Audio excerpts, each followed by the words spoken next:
The first time I visited Petra, I inadvertently woke a Bedouin wrapped in a blanket as he slept beneath the stars on a natural terrace. He offered to be my guide to the old city. That very evening, he invited me to meet his tribe, known as the Bedul. Since then, I have returned every year. With them on foot or riding a donkey, I have explored the steep trails beneath the mountains. Thanks to them, I have discovered the silent sculptures in the cliff faces. I have shared their seasons, their homes, and their desert. These nomadic seasons, these houses hewn from the rock, this desert where time and space are as one. I had always believed that Petra was an abandoned city. The Bedul told me that they all lived in these caves until they were hounded out just 30 years ago.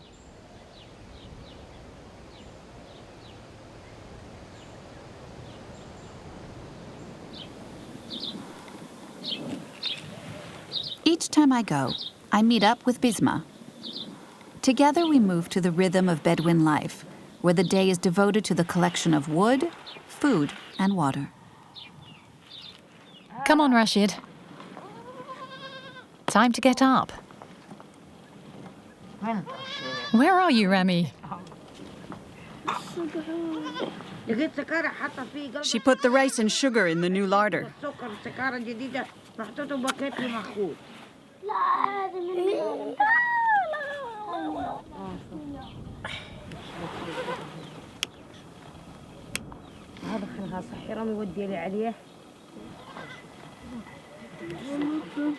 Stay in bed, Awad. Come on, Rami. It's 7 o'clock, Rashid. Get up and go to the monastery. Leave me alone. Get up.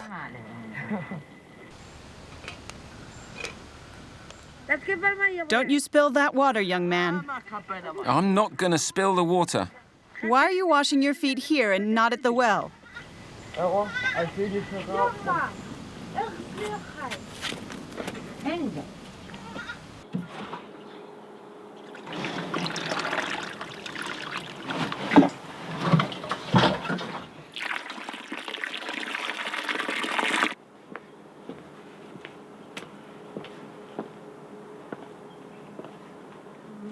Before, we all used to live in the caves.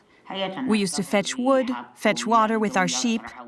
Everyone came together, and we had evening gatherings.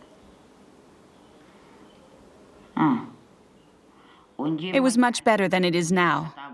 We used donkeys to bring the water. We used to go and fetch wood. We used to weave, cook on a wood fire. We washed. Our life was better. Then they were driven out of Petra, all of them. Everyone was driven out of the caves. And they left, and they got nothing in return. No land, nothing. Now they're trapped, packed in like sardines.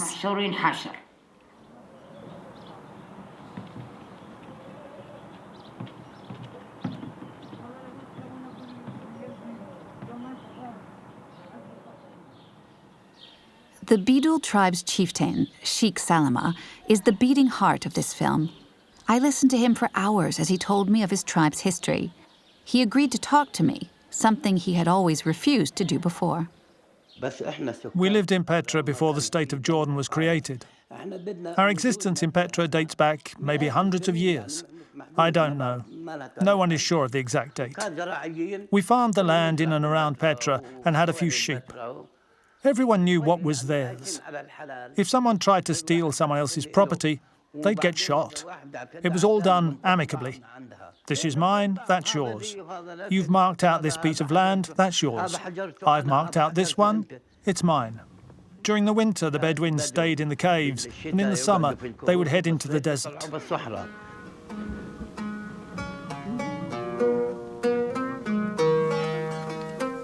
The sheikh told me that Petra was perfectly suited to their semi-nomadic lifestyle, and that the Bedul would supplement their income by offering lodgings to passing tourists. But an event in the early 1980s would throw their lives into turmoil. Jordan requested that Petra be classified as a UNESCO World Heritage Site.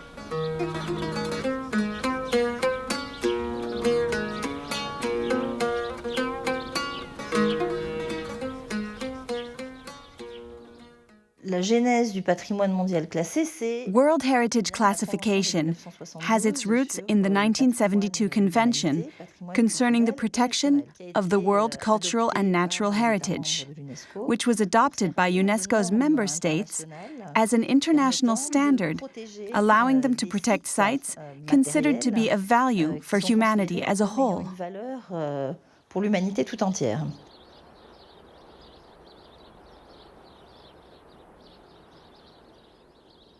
However, what I can say is that some preliminary actions were taken before the site was inscribed, which is the establishment of a management plan, as well as the relocation of part of the Bedouin population outside the park, which at the time was considered to be a good action, both by UNESCO and by the government.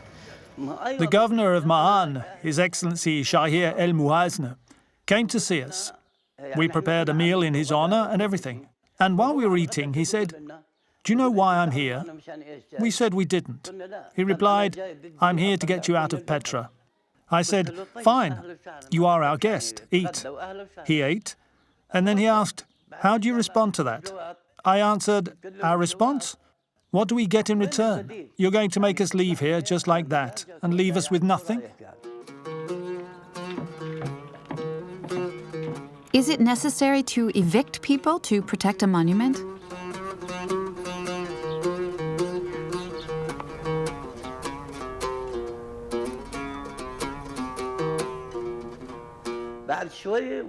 Soon afterwards, he came back to tell us that the state was going to build homes for the Bedul people. Where? That remained to be seen. The entire Bedul tribe agreed to this as long as the homes were built around Petra. Sayun was chosen, as it is close to Petra and it would be easy to come and go.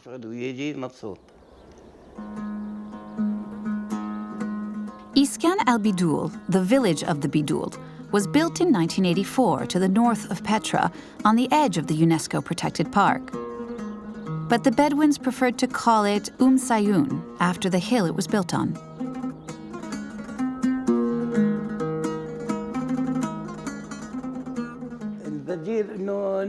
Our compensation was to be to live in Sayun and that all our demands would be met. Those who owned sheep, camels or horses would have shelter for their animals.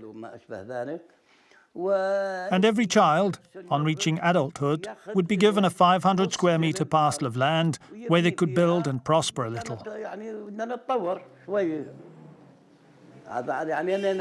I told the prefect that if we were to leave Petra, our jobs, businesses, and all our souvenir shops had to be safeguarded.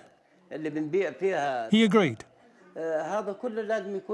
We were very happy because it secured the future of our children for 100 years or more. Reassured by the terms of the bargain, the first families left their cave dwelling for houses in Sayun. On the 6th of December 1985, UNESCO inscribed Petra on its World Heritage Register. The site passed from Bedouin hands into those of the whole human race. But things were about to get more complicated for the Bedul tribe.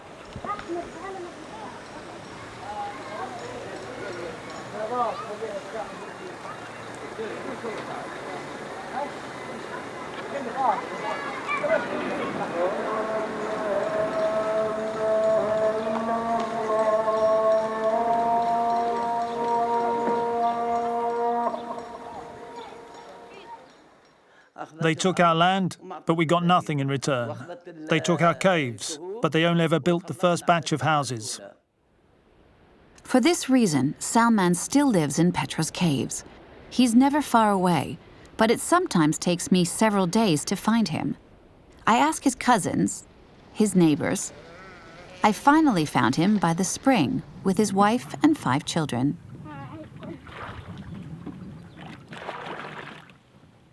Hey! Can we work here? Mum will be here soon.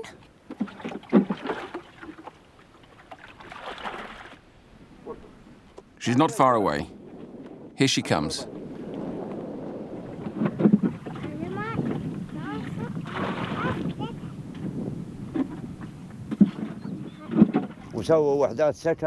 Some homes were built, but not enough for all the Bedul. Some of them were given houses, while others got nothing. The ones who ended up with nothing stayed in Petra's caves. I stayed in Petra because I had no home, nowhere to live. They don't want to give me a roof over my head, nor any land to build a house on. So what am I supposed to do with my children? Where can I take them without anywhere to live?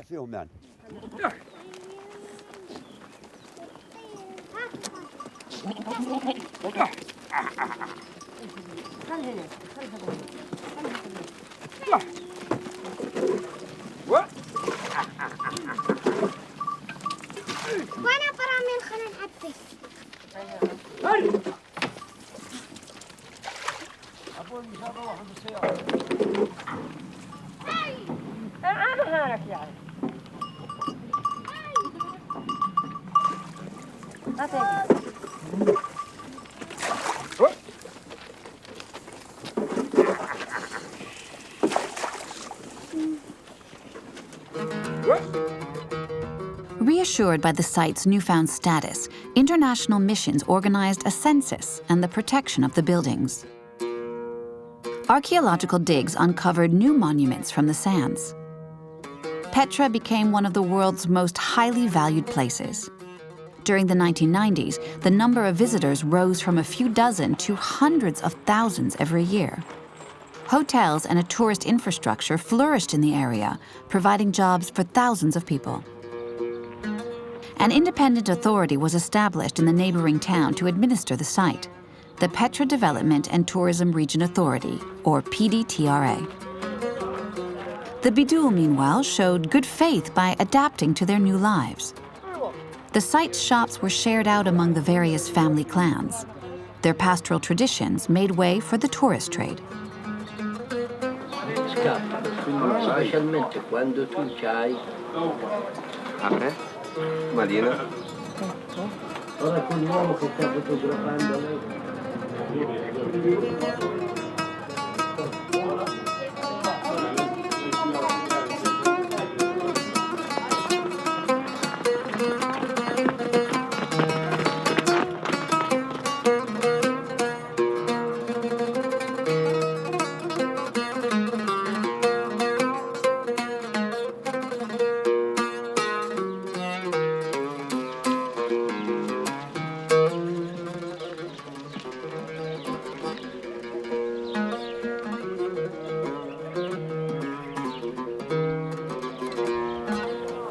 This small shop at the heart of Petra belongs to Ismail and his family. Ismail has managed to reap the benefits of tourism and grow his business, all the while preserving his Bedouin identity. These shops, we have them from my grandfather, from my father, and now we have them. People of the village, the leaders, they have talking with the Ministry of Tourism to share the business, like each 10 families, 9 families together, and make them nice. And it was the agreement with them to have like a big space to cover, because these shops, they're going to cover like 10 families, 9 families. You are talking about 110, 115 person, these families. It's like a sureties together. In the beginning with this project was, we are so happy for that, because we're going to show people we have very nice things. Have a good day. Bye-bye. We hope you are enjoy it. All the best. Bye-bye.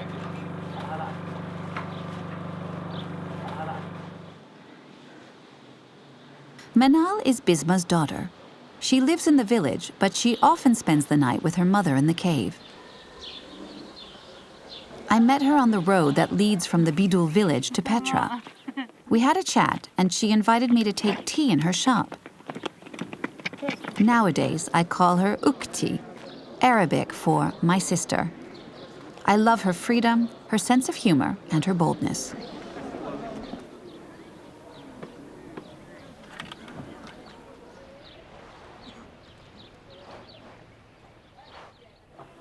You like Petra?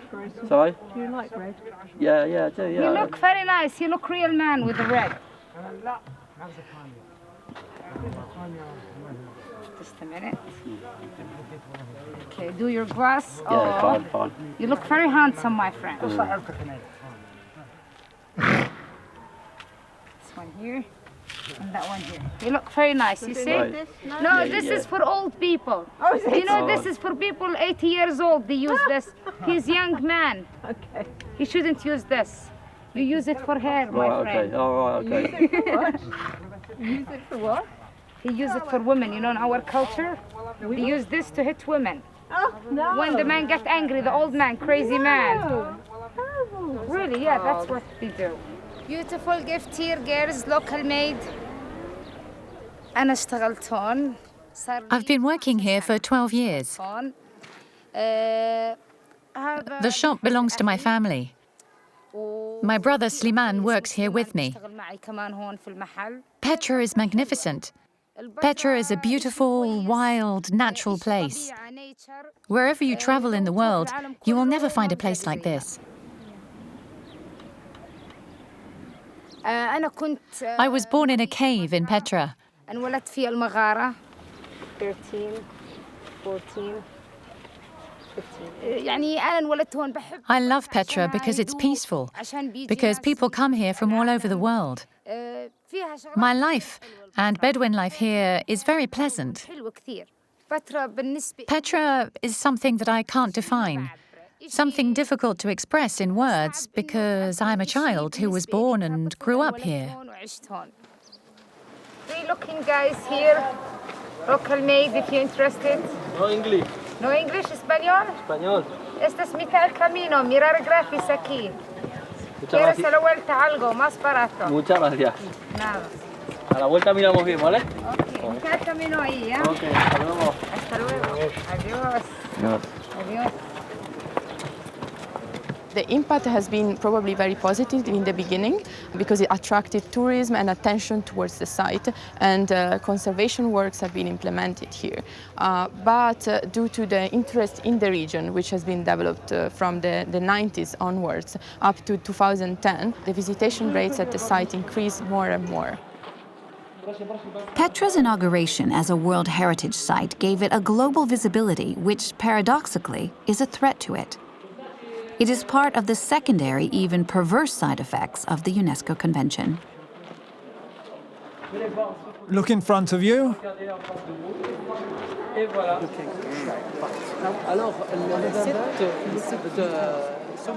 The monument that you see was carved between the 1st century BC and the 1st century AD.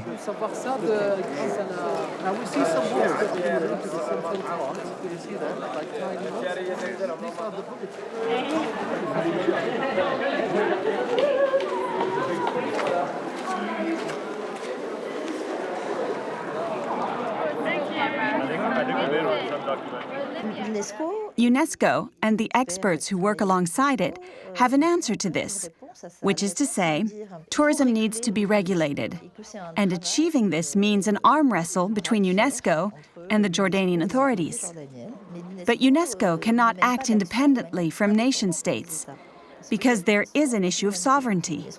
UNESCO does not overrule the state, and it is not in a position to be at loggerheads with the state's leaders.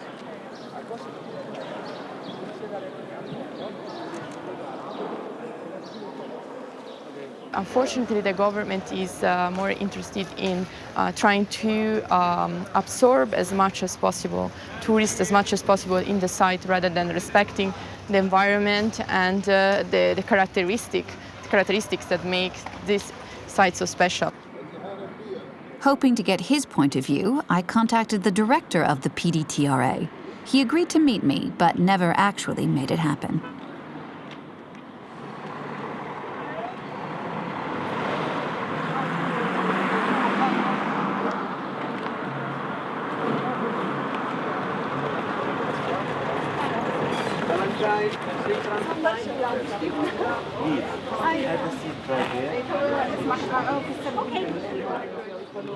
Tourism has risen to a level where it is now a genuine threat to the site.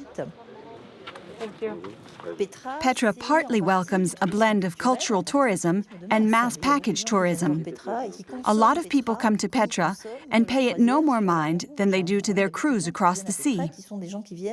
They come and spend a couple of hours here on their way from Aqaba because it's a stop-off on their cruise. So it's really consumer tourism, which shows no interest in the site itself or in its historical context. None. Okay, at the count of 3. 1, 2, 3, open your eyes.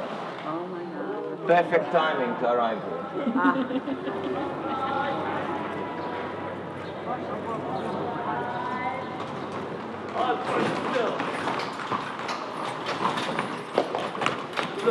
They have to be cautious in whatever they do because this is not a site as the other site. It's unique and it's not tourism who should be the priority. The priority should be the site itself.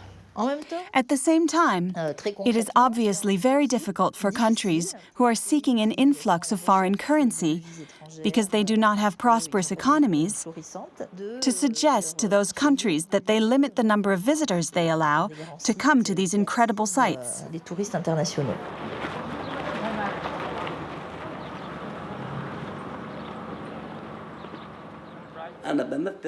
As Sheikh, I represent the people and the state.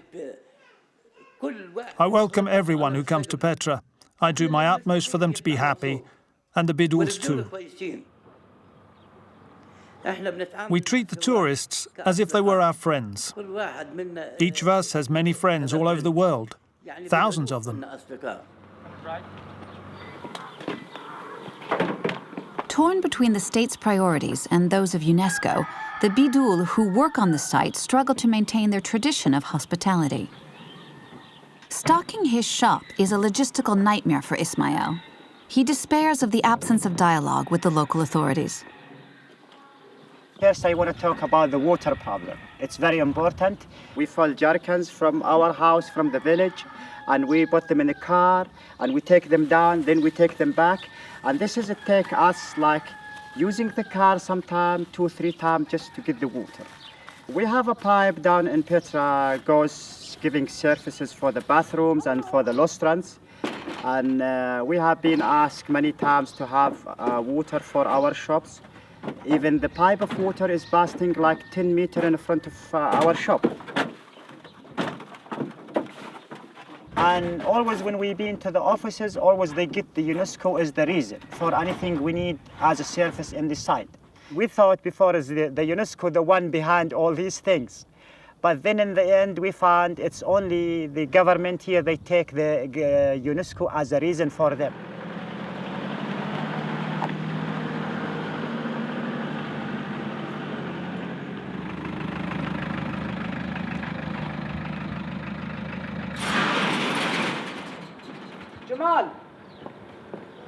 Jamal!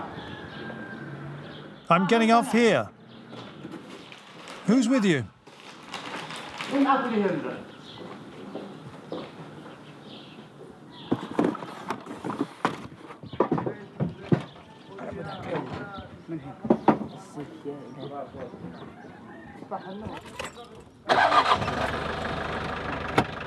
Abu Nazel, let's go.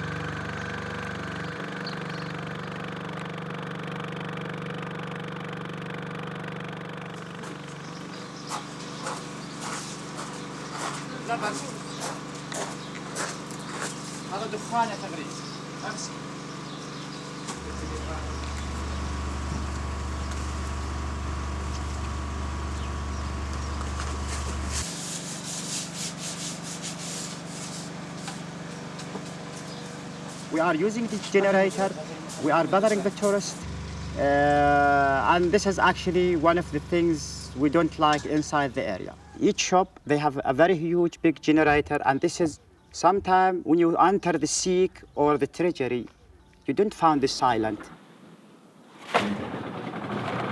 As a tourist, you come, you want a place silent, quiet, nice. And really, we have no other solution only to use the generator, you know? They should have all these things fixed. I am not understand how they don't care about the site, because the service I give in my shop, this is not gives to myself or to my family. This is also gives for the help of the tourism and also the country. And in this way, if we need a big number of tourists, first we have to look to the surfaces.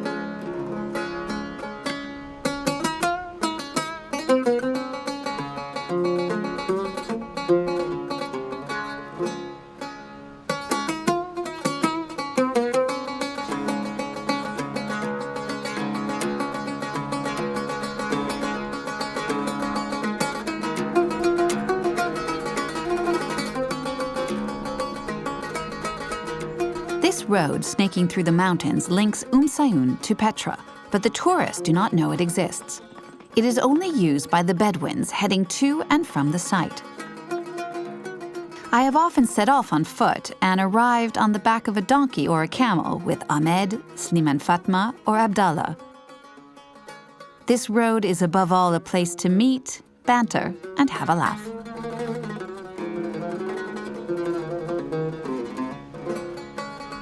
The Petra Authority is planning to widen the road and turn it into a carriageway for the hundreds of buses bringing tourists here.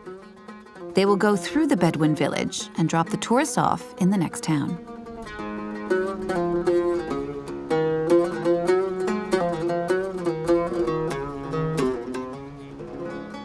Some Bedul are immune to tourism's ample charms, like Saad and his family. They moved away from the tourist area with their herd and feel quite isolated up here in the mountains.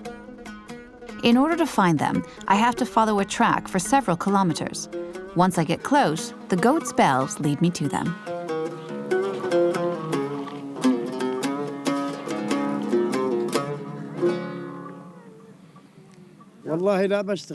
I don't work with the tourists. I hate all of that. What can I tell you? Praise be to God, I have a house in the village. My son lives there. I have 30 or 40 goats and a lovely old wife who's about 70 years old.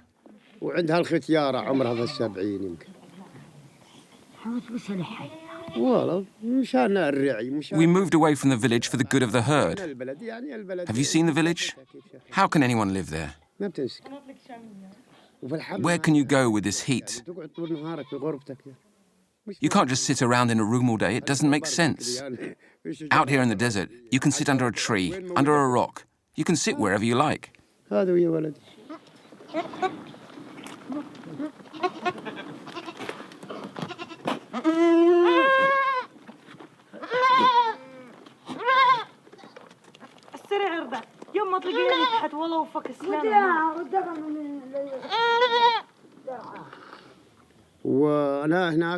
And from my house over there, I can't see my goats. I don't feel comfortable at all when I can't see my land or my crops and my herd around me. If I can't see all that, I don't feel right. I'm not happy. I can't relax. I don't like it. I swear there's no room in those places. I tell you honestly, you couldn't even raise a chicken in there. As you've seen, you take one step and you're in the street, in the middle of the road. If a child goes out, it could be dangerous. There's a main road on that side. The house is built between two streets. Since 1951, I've spent my life outdoors, just like all Bedouin nomads. We travel, we move around. I go wherever I like, but my house is here forever.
Bedouins, we have the freedom life.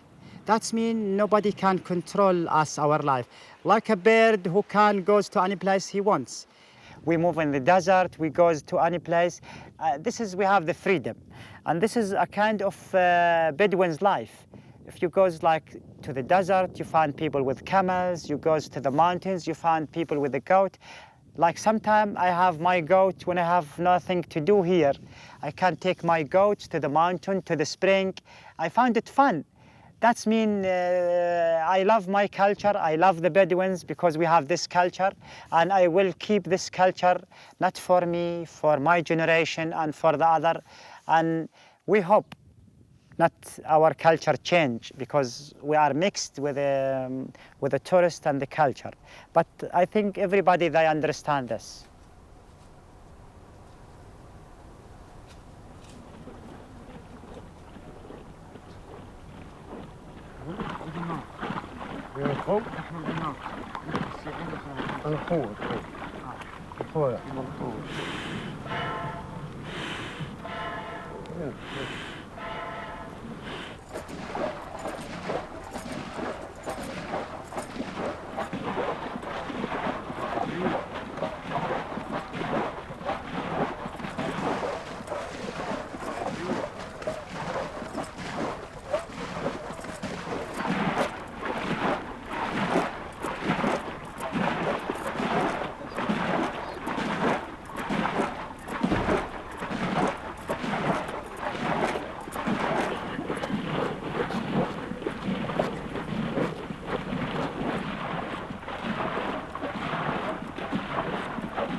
At the end of the day, the tourists happily return to their hotels.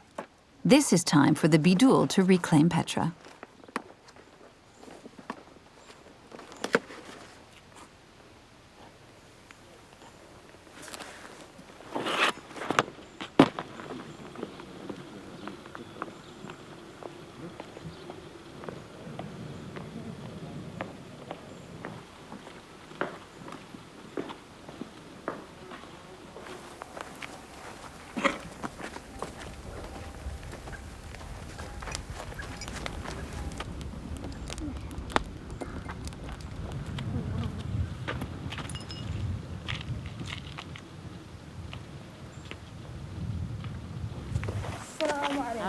Hello, how are you?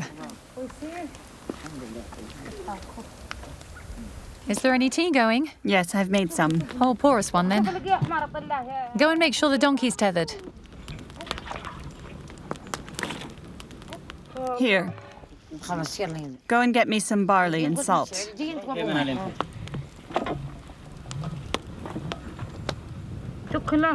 I'll give this to the sheep, Mum. My mother was born in Petra. When the government asked the people living in Petra to leave to move into the village, because Petra was becoming a tourist site, my mother refused to leave. She would find living in the village too difficult. She likes being here. Her life is here. I want nothing to do with Sayun.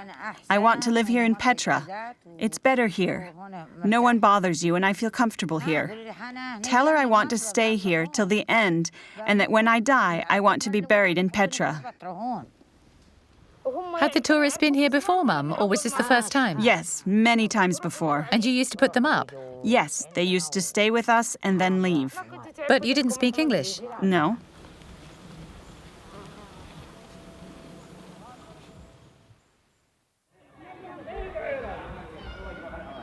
I prefer my life in Petra since when we lived there. Really, it's very hard life, but I like it because this village is not my style of life. Even we have the power, we have the TV, satellites, these things. These things is not important and it's not from my life.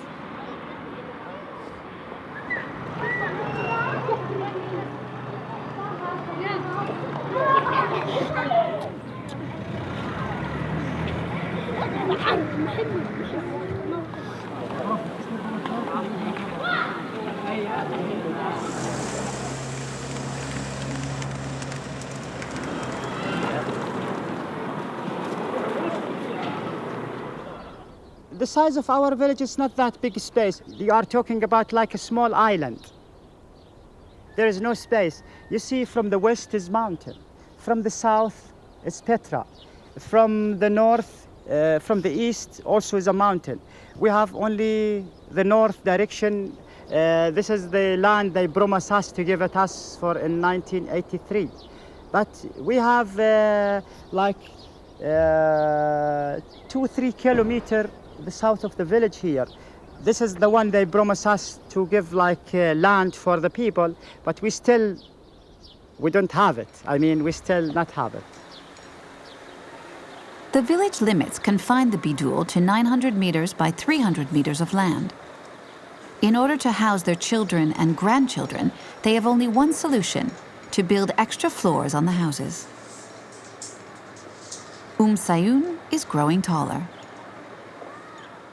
In terms of heights of buildings in the village of Sayoun, yes, there are limitations. The building shouldn't be higher than 2 floors, but many of them are already 3 floors high and some even higher. This is because the village is very close to the site and is very visible. So it has a high visual impact on the World Heritage Site.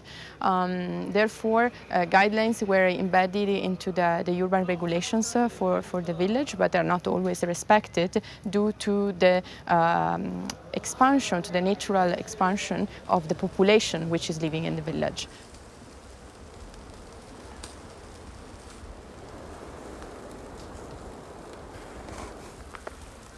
This is for Mum. Where is she? Over there. Where is your mum? We want your mum to come here. We don't want her cheese, we want her.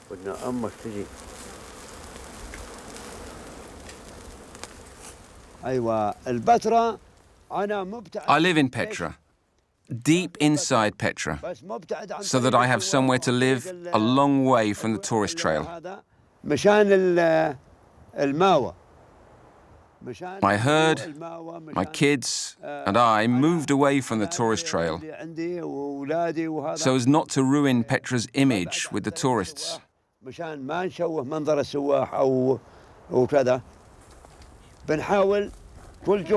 We made an effort because we are loyal, but no one has helped us. We try to do things so that the tourists are pleased with us and leave here happy. We respect the tourists because, thanks to them, we can cater for our children's needs. And we don't want to give the state an excuse to evict us. But the state doesn't respect us. It doesn't even see us. The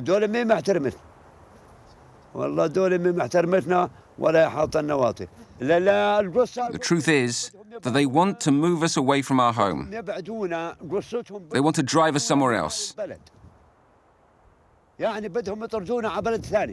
That's their objective.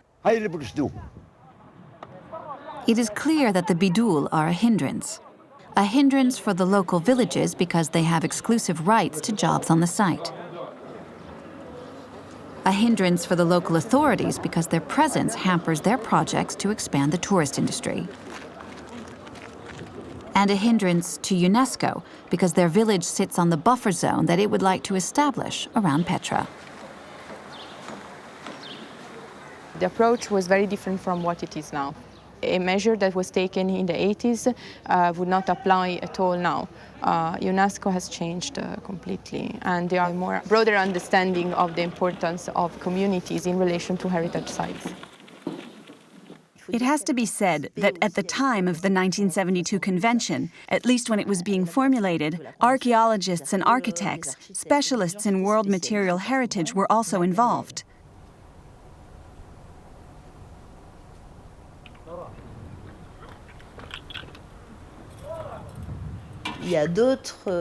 Other opinions were expressed by people who were more concerned with human cultures, ethnologists, anthropologists, and intellectuals who said it's not just about heritage, it's also about popular culture.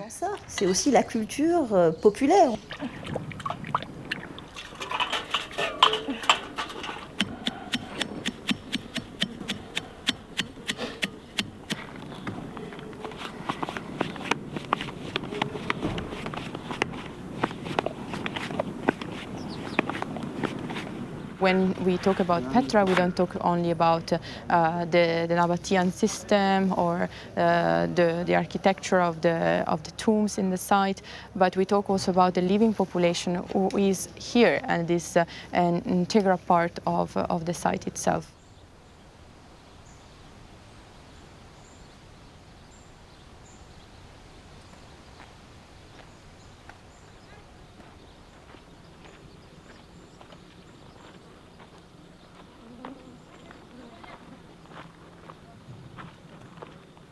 We were born in this land, and we will die here.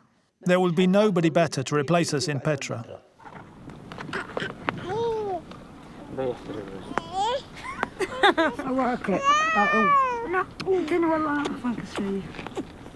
The smoke's blowing this way.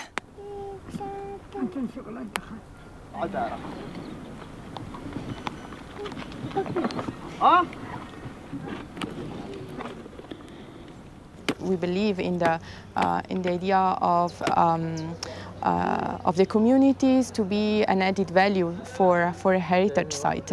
So because they are the people who lived close to a heritage area or within the heritage area itself, and they can be also the best to be able to protect that heritage. So we can say unequivocally that the influx of tourists over the last 40 years has been more detrimental to the site than the presence of the Bedul Bedouins would have been if they had been allowed to stay here after its classification. There's no doubt about that. In all cases, the site will never go back to what it was when it was inscribed in the World Heritage List, when there were no tourists coming here, nobody knew about it, and it was probably also better preserved. UNESCO's experts, fascinated by the monuments, tried to protect Petra. In 2006, they extended the protection to include the Petra Bedul and Wadi Rum cultures. Meanwhile, the inhabitants on Sayun are still waiting for those experts who will recognize the upheaval caused to their lives by the site's inscription as a World Heritage Site. We were hounded out of Petra. We were separated from our shops, our means of survival, our vineyards, and the lands which fed us and which we lived on. And we got nothing in return. So what do? Do we emigrate? Our only solution is to emigrate. Nobody understands how much our people have suffered. Now I can't say anything. Why? Because those with nowhere to live outnumber those who live in Sayun. We believed the state, but it betrayed us. Now it's all open for the Beduls. If anyone wants to return to Petra, they might as well just come back. Sheikh Salama has been trying for 30 years to get his tribe what they were promised. I've often seen his eyes fill with tears as he speaks because he feels responsible for the fate of his people. He's weary, but supports the new generation which has taken up the baton. While we were filming, I witnessed a protest movement of young homeless people. That morning, they demonstrated in a tent in Petra, in full view of the tourists. In the evening, they headed to their parents' caves with their wives and children. It was then that I met Atala. We agreement with our government before we moved from the cave here to have a land, and every person, and when he is 18 years old, he get a land. But now I am 31 years old and I never get a land. All the land from there, they say the government, it's for the UNESCO. And the other land, it's for the other town, the farmer peoples, you know. We say, okay, where our land? Where the land you promised us? You promised our father and grandfather to give us. Where is the land then? Why you say that before, when you move us from Petra, after that you say there's no land? Why you move us, you know, from there, this place? We are Arab. The Arab people, he have 4 and 5 children. every guy have 4 or 5 children, and he's living with his mother and father, you know, and the house from the government, it's only 2 rooms, one kitchen, 1 bathroom. It's where you want to sleep. We sleep outside, really. Yesterday we agree the people in the village to go down to our cave where we born, because we don't have any house to live.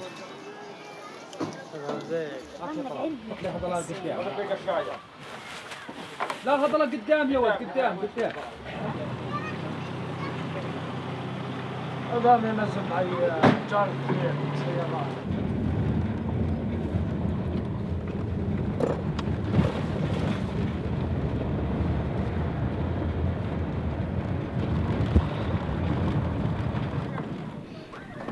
السلام عليكم.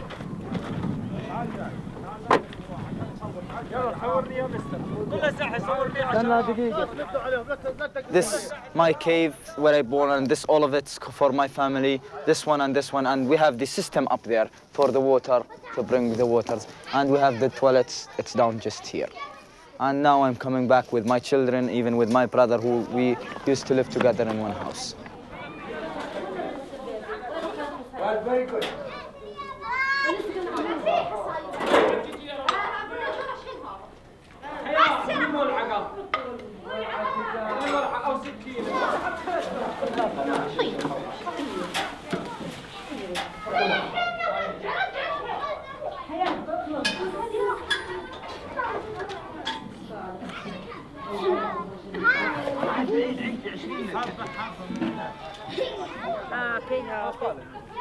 The government, they don't want us to live inside the cave.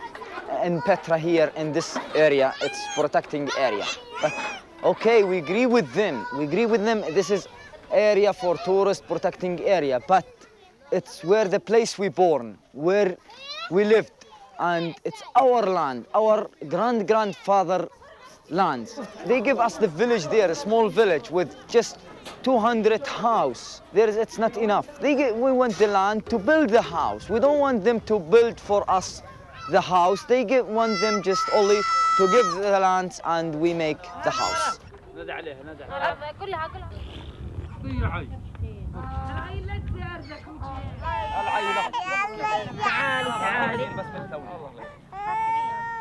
مريحتني يحتني هات كاس تشرب خلاص مي بان بس خلينا نجيب تليفون هاك اصبع اعطيها تليفون هاي اعطيها التليفون هذيك لا نقول له بس بتقطع عنها هاتي تليفون والله ماني ميقن وهي بس نزلت. Alongside these men and their families, I experienced their joy at being able to return to Petra and their hope of getting some land. Fearing the tourists would see the situation getting out of hand, the authorities promised to find a solution within a month. The following week, all of the families headed back to the village. I wanted to believe as much as they did. Unfortunately, nothing had changed.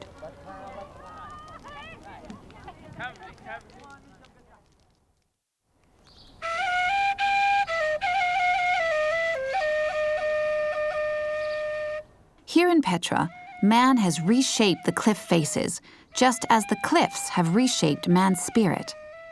Petra is a vast, wild, open, and barren place. It has nothing to offer but the boundless freedom of a nomadic lifestyle where man and his environment live in harmony. The Bedul are unique, a reminder that each of us has a myriad of possibilities to create one's life and build a world. I went there for the rocks, and now I return there for the sensitivity of the souls that carved them. One day we will be back to our caves. You have to know that. Because I think where you goes all around. Your country is the best. And this is a place where I born. One day I wish, if I want to die, I will return and die in a cave. This is my life, yeah. That's it, yeah. أقول اللي بالقمرة هو بحبها مولع الله ما يطلع والله ما تنزل له الله